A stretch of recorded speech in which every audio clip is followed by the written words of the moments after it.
aminareo aniry havana ny fahasavan'ny tompony boky Samoela voalohany toko fahatelo andininy voalohany ka hatramin'ny fahasivy zay nivakina teo ry havana nakatsika ny hafatry ny tompo ny niantsoana any Samoela ho mpaminanin'i Jehovah. Samoela le antsoina hoe mpaminany voalohany.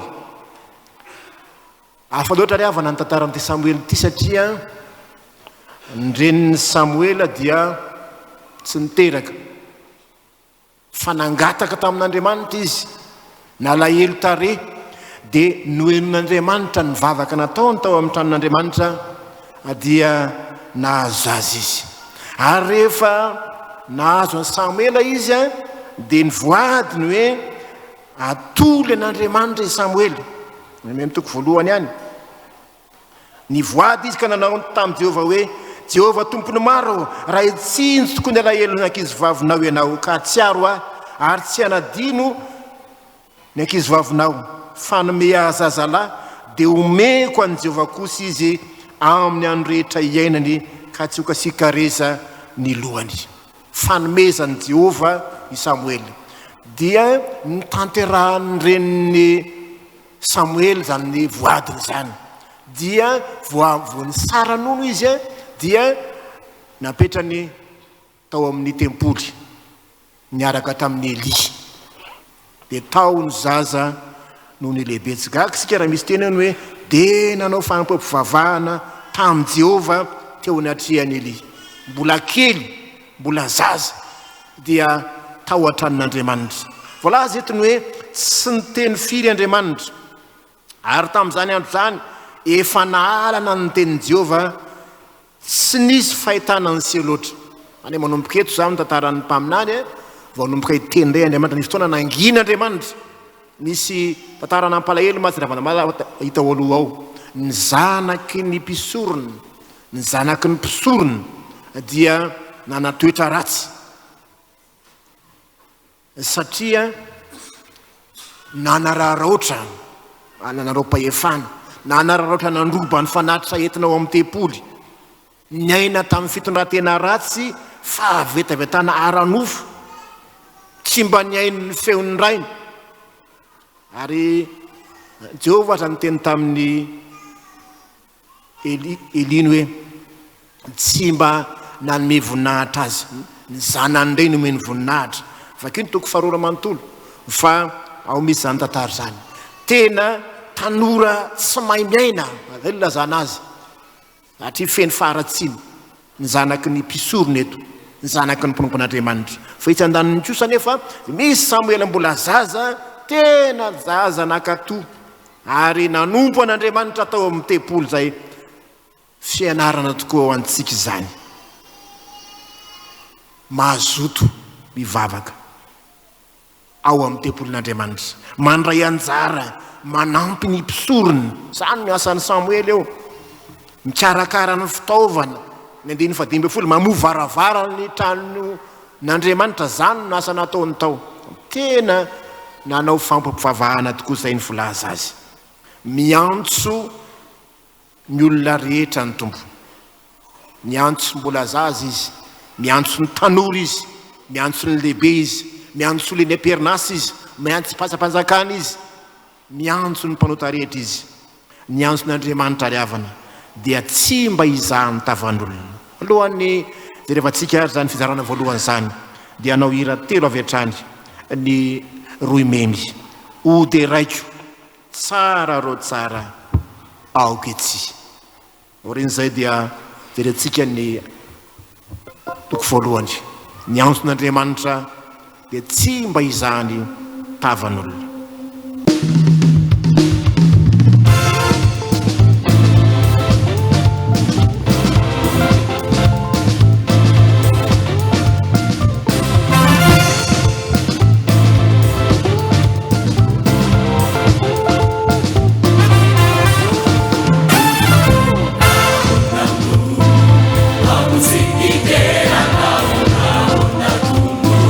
Zakala zanenara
niantson'Andriamanitra miantefa amin'ny olona rehetra. Ny hafatra voalohany avana sika tsoana amin'ny teperikepa io dia ny hoe lay Andriamanitra dia tsy mba mizaha tavan'olona, hafa ny fijerin'Andriamanitra, hafa ny fijerin'olombelona. Mifidy ny olona rehetra Andriamanitra, fahefana zany, fahefan'Andriamanitra na miantso izay tiany antsoina mba hanatanteraka ny fikasany. Miantefa amin'ny olona rehetra. Jeremia zao dia mbola zaza nantsoina, Samoela mbola zaza, sy mba olona avaram-pianarana, fa fantatsika tsara fa voany saran'olo izy dia fatao amin'ny tempoly, taony namolavola azy. Fa raha ny fihevitr'olombelona tokoa dia olona efa lehibe, olona manana traikefa, zay no antsoina omena andraikitra. Fa Samoela eto vao 12 taona monja dia nantsoina ho mpaminany. Dika zany ravana dia zao ny hoe miantefa amin'ny olona rehetra zay tia ny fidina ny antson'Andriamanitra, na ny zaza na ny tanora. Jereo tsara fa matoy Eli tsy nandre ny feon'Andriamanitra, tsy nandre ny feon'i Jehovah, dia tsy natsoiny izay. Ary tsy sarotiny amin'izany Eli, ny zaza 12 taona, zay no niantsoan'Andriamanitra ho mpaminany, na naika an'izany Eli. Mazava ny eto ravana malala, fa tao amin'ny tempolin'Andriamanitra, tao Eli, tao Samoela no nandre ny antson'Andriamanitra. Zaza tamana ao amin'ny tempolin'Andriamanitra. Asio mazava eto fa olona manompo an'Andriamanitra, olona miatrika fanompoam-pivavahana, zay no antsoina hanao ny asan'Andriamanitra. Ary na zany fotsiny aza dia misy endrika maro iantson'Andriamanitra ny mpanompony. Samoela eo ampanaovana fanompoam-pivavahana no mandre ason'Andriamanitra. Sasany eny ampamiriketra mandre ny ason'Andriamanitra, ny sasany eny ampanaratona mandre ason'Andriamanitra. Ianao mety misy fotoana zay nanesanao ny atson'ny tompo, fa Andriamanitra tsy ny fitoerana izy, fa rehefa te hiantso izy dia miantso. Tian'Andriamanitra hanao asa manokana, efa manompo an'Andriamanitra ho atraniny, fa tiany hanao asa manokana i Samoela eto, tiany ho tonga mpaminany dia antsoiny. Aza manao hoe mbola zaza aho, aza manao hoe mbola tanora loatra aho, rehefa mandeha atson'ny tompo fa manaiky. Eto rehefa dia zao ny hoe zaza tamana ho atran'Andriamanitra no nantsoin'Andriamanitra. Satria tran'Andriamanitra raha teo dia Andriamanitra miteny. Fotoana ny fakandrivotra zao, fatra dia mandanindany foana ny fotoananao amin'ny zavatra mety tsy mahasoa, fa manokana ny fotoana mba hiainonan'Andriamanitra, makina ny tenin'Andriamanitra, andehanana ty am-piangonana. Fa misy dia hoe rehefa vakansa ny andro dia ohatra ny vakansa koa ny fiangonana indraindray, satria tsy mivavaka ny ankizy na ny lehibe koa aza. Fa tsarovy tsara, ao amin'ny tranon'Andriamanitra eto no iantson'Andriamanitra ny olony. Eli ravana tsy mba nanisy olana osika, fa maninona tsy izy ny tenan'Andriamanitra fa ity zaza ity vao 12 taona monja. Azon'Andriamanitra antsona avokoa ny olona rehetra. Antson'Andriamanitra ianao ry tanora ao anatin'ny herinao sy ny tanjakao mba hanao ny asany, dia manaiky ny asan'Andriamanitra. Tahaka ireo mpianatra zay nanara-dian'i Jesoa, nomen'Andriamanitra andraikitra sy zara sakafo ho an'ny olona zay tsy omby 4 arivo, ny lehilahy araka ny voalaza eo, omena andraikitra ao anatin'ny fahatanirano indrindra. Zany fotoana tsara indrindra entinao manompo an'Andriamanitra. Ny zaza zara amin'ny lalana tokony alehan'ny zaza hanompo an'Andriamanitra, fa na dia zaza azy izy tena afaka atao tsara ny manomana azy ho tompon'andraikitra ambony eo amin'ny ara-pivavahana. Tsy mifidy tavan'olona Andriamanitra, na ny adala indrindra aza hoy ny apôstôly Paoly, ny adala indrindra amin'izao tontolo izao no fidin'Andriamanitra ampamenatra ny endry. Miantso antsika rehetra amin'ny tompo amin'ny alalan'ny teniny, ny tenin'Andriamanitra izay vakinao, ny toriteny izay renao, antso mety efa aminao iny mba hatonga anao hanompo azy. alohan'ny idiritsika fizarana faharoa dia izy hira telo avetrany miandrandra anao fahendrena tsy misy tahaka anao irain'ny adokopira ny roy memy.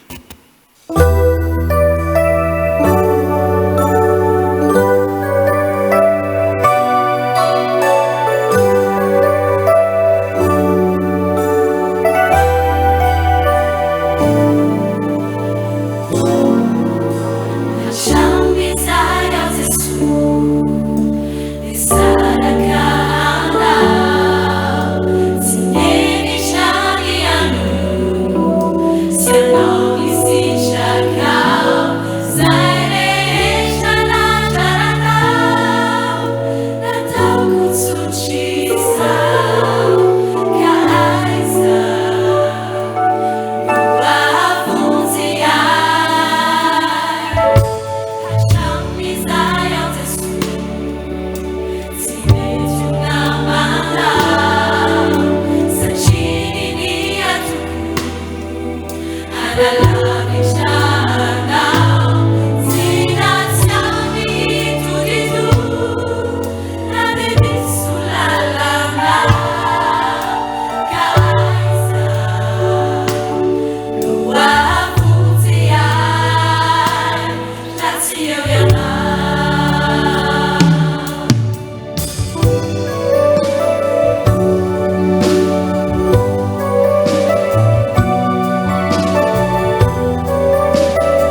mpanatrany Jesosy lay fitiavanao efa tao andavakao no enavotanao niadalako sy ireo ditrako tsy miafinaminao fa efa tena very aho no hitanao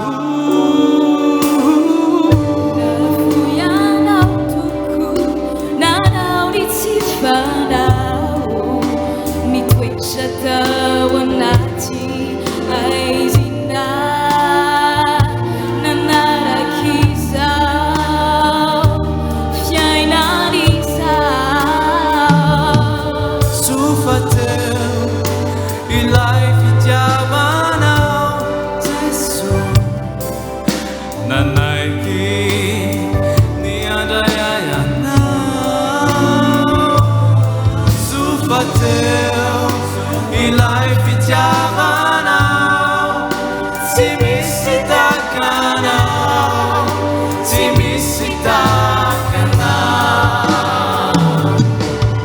tsy misy takanao Jesosy tsy misy takanao traety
Ny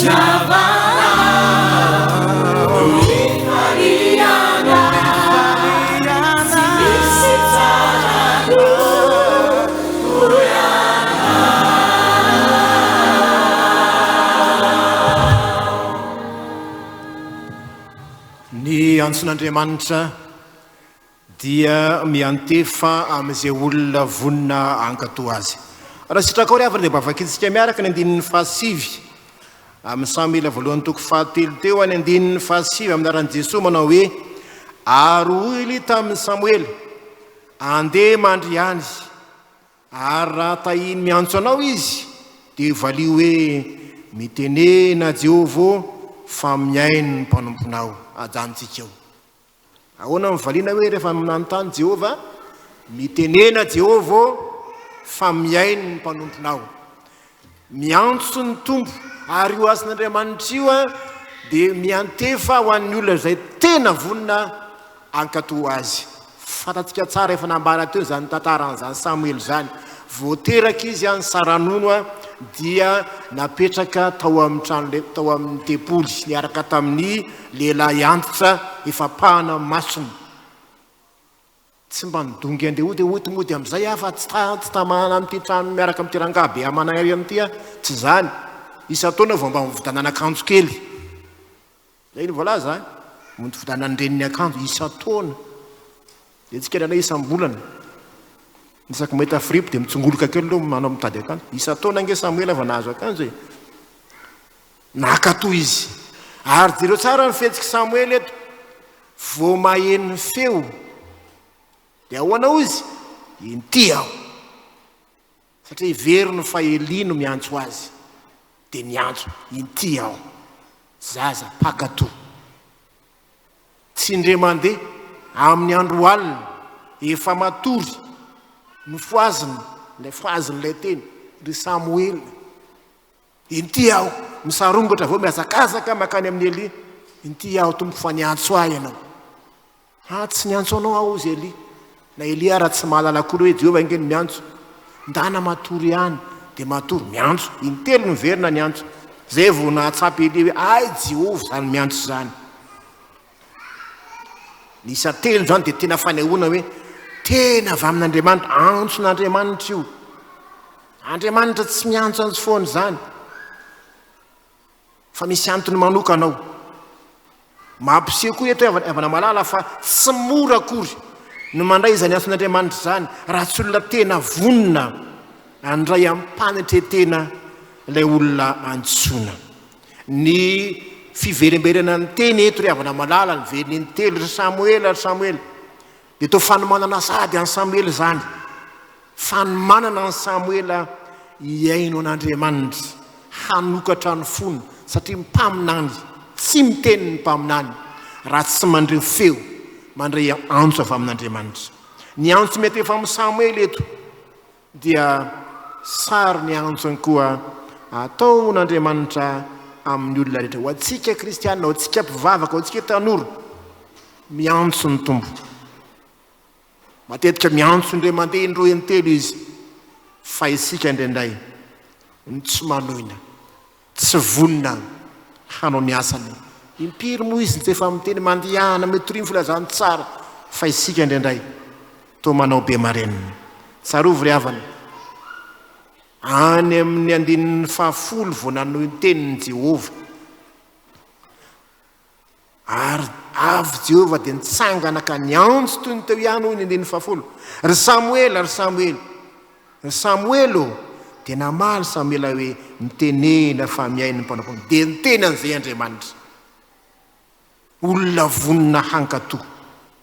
Midika ny teny eo miainy eto dia tsy mba mitovy amin'ny teny malagasy hoe miaino miditra amin'ny sofina vy dia mivoaka amin'ny sofina vanana eno fa no miaino amin'ny Israely. Ao amin'ny teny Hebreo ny hoe Shema Israel, hoe menoro Israely dia ilazana fenona sy fankatoavana, tsy afaka misaraka zany. Raha miteny Samoela hoe mitenena Jehovah fa miainy ny mpanomponao dia milaza any ny tompo voninao andre ankato zay ambaranao amiko. Nanokatra ny sainy sy ny fony andray zay ho lazain'Andriamanitra izy.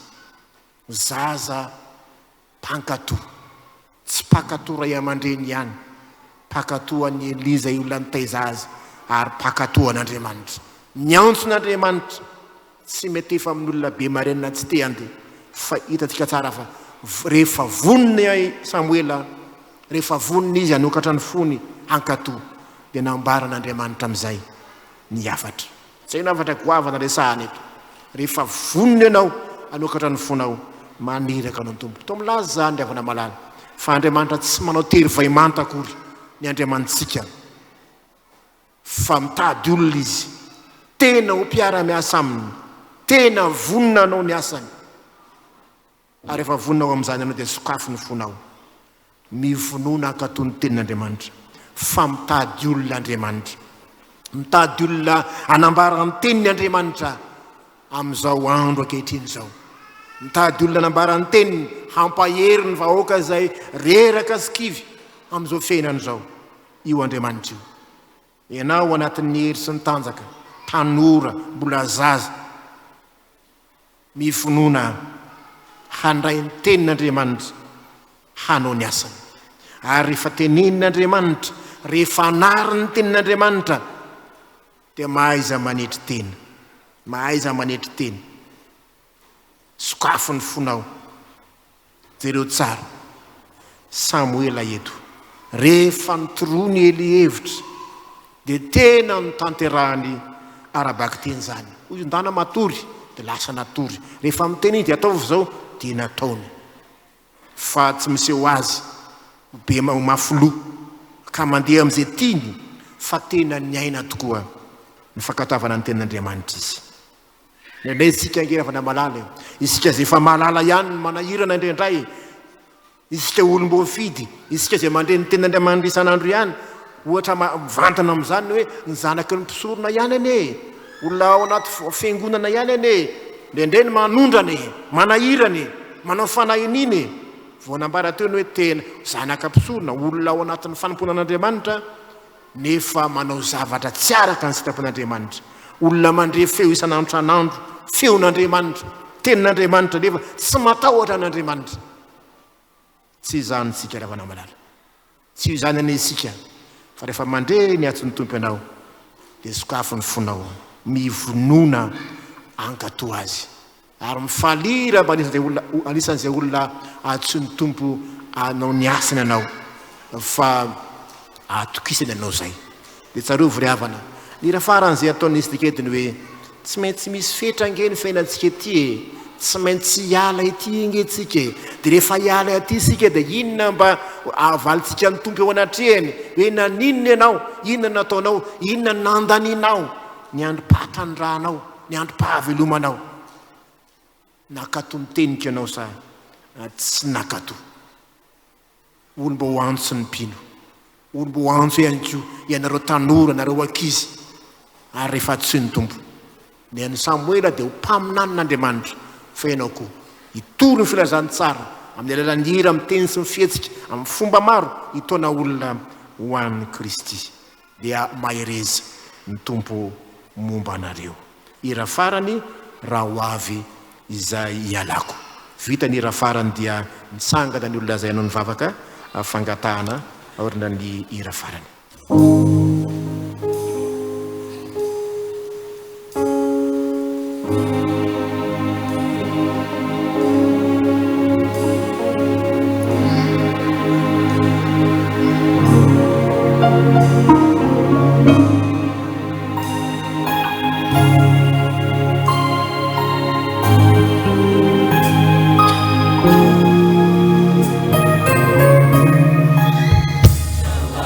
Saya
ho an'Andriamanitra ny voninahitra.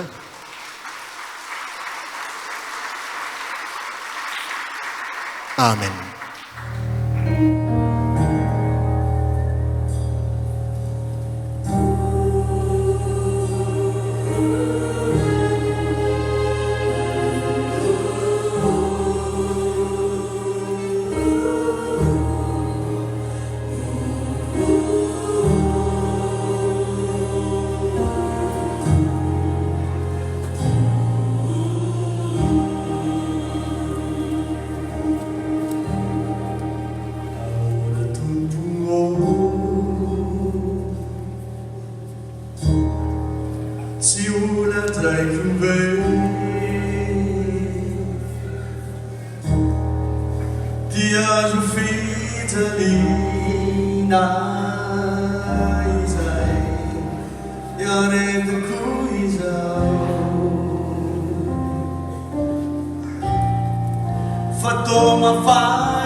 Is it too late? Jehovah.